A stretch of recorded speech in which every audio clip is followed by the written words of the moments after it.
Hello, welcome to another Tonalist non-landscape painting demonstration.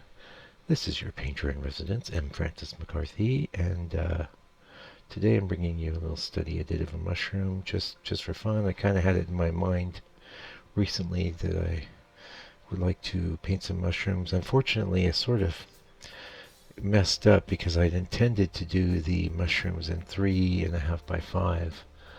Because I have a bunch of little boards and I have a bunch of little frames that size.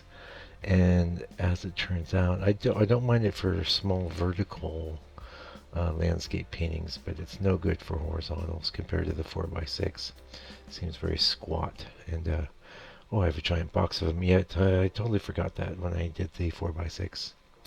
Anyway, the name of this particular mushroom is an Amanita flavorcosana, flavococonia, something like that.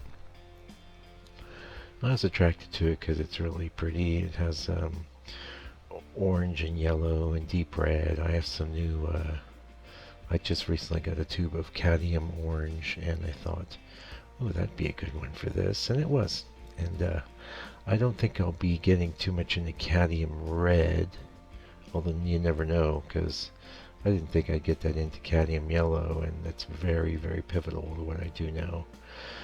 I got into the cadmium orange because I really needed some opacity, and I think maybe that's what I'll mostly talk about. I can't, now one of the reasons I didn't do this as a live demonstration, I didn't say anything at all about painting as I was doing it, because I'm no expert in painting mushrooms.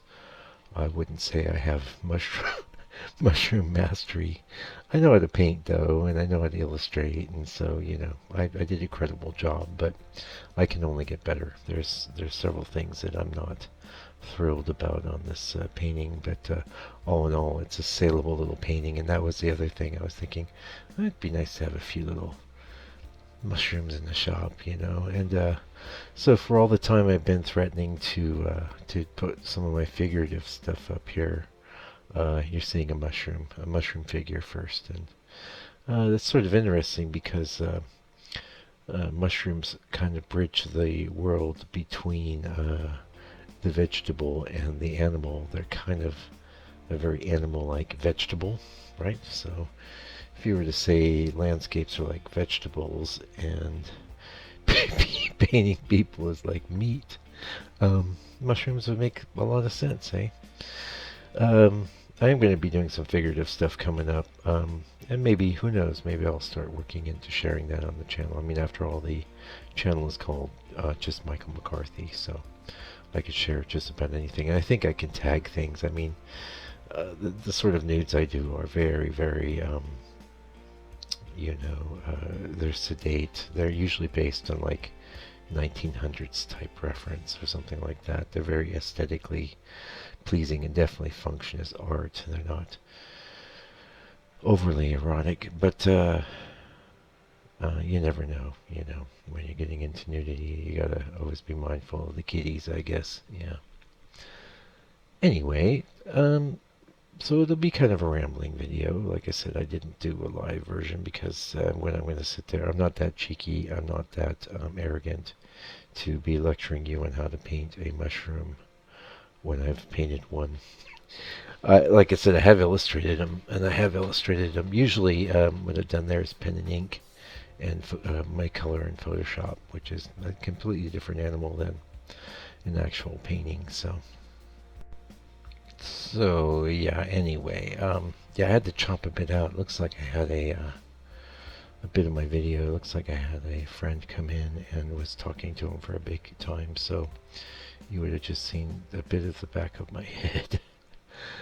Anyway, yeah, I'm not going to lecture you on how to paint mushrooms. I'm just doing my best, and like I've always told you on the landscape videos, you need experience to really get good. And that would go for mushrooms. I mean, I know how to lay down paint. I know I have ideas about how to do things. But if are they the best way for this sort of subject? That remains to be seen. But anyway, like I said, I wanted to talk a bit about opaque paint versus transparent paint. We got like, I don't know, 5-7 minutes. That should be enough time. So like I was saying, one of the reasons I went after this mushroom is because I got this cadmium orange, and I probably had some kind of cadmiums back when I first started out, but I was also working with titanium white exclusively when I first started out. And then when I learned about the lead white, one of the things I was told or taught at that time was that the lead white would conflict with cadmium in the mixes. So I switched to other yellows, and it was a friend of the channel that pointed me to an article which, basically said yes, they can conflict when they're in direct contact, but when they're suspended in a paint medium, it's not going to be any problem. And so far there hasn't been any problem. The problems I think that did happen in the past is things like oxidization and things like that. But there were a lot of problems with paintings back in the days when there was more coal being used and gas lighting and things like that. Although I don't believe you had a lot of cadmium in the air of the gas lighting, but lead white definitely doesn't react well to the gas lighting. Actually, I don't think there's any paint pigment that does. Yeah. Fortunately, we have a nice clean electric light now. Anyway, the reason I wanted some cadmium orange was that I kept finding myself, every painting I did that week, I would have been, not this last week, the week before, it was just transparency and transparency, and I was struggling to get opacity going. And what I was having to do and if you listen to videos, you'll even hear me talk about my struggle. The only really two opaque colors I had on my palette was full out opaque, was yellow ochre and titanium white. Every other color was either semi-transparent or transparent. So I don't know why this just ended up really working out to be a struggle, because I'd have to grab some, to get some opacity and get some coverage, I'd have to bring in yellow ochre, but I wouldn't like how that was tilting my color green, and so I was having to bring in color like yellow ochre or, heaven help me, titanium white, just to get the opacity component into the mix, or Mike's gray, which is just got the opaque element of the titanium white that's been mixed with ivory black.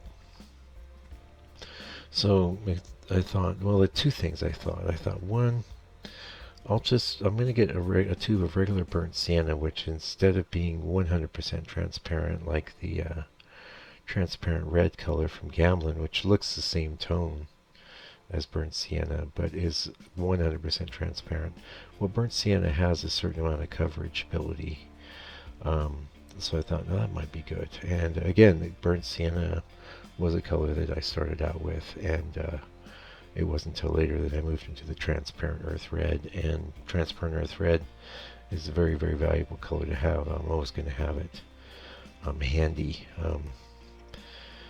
In fact, just the painting I did at the studio today, I did an extensive glaze with just transparent earth red, and it really did everything I wanted. Now this color you see I'm laying down right now is that cadmium orange mixed with some perylene red.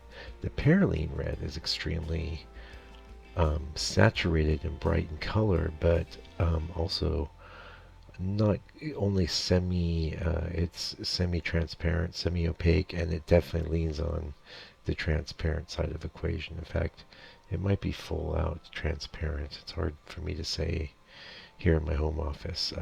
Normally I'd be pulling up the tube.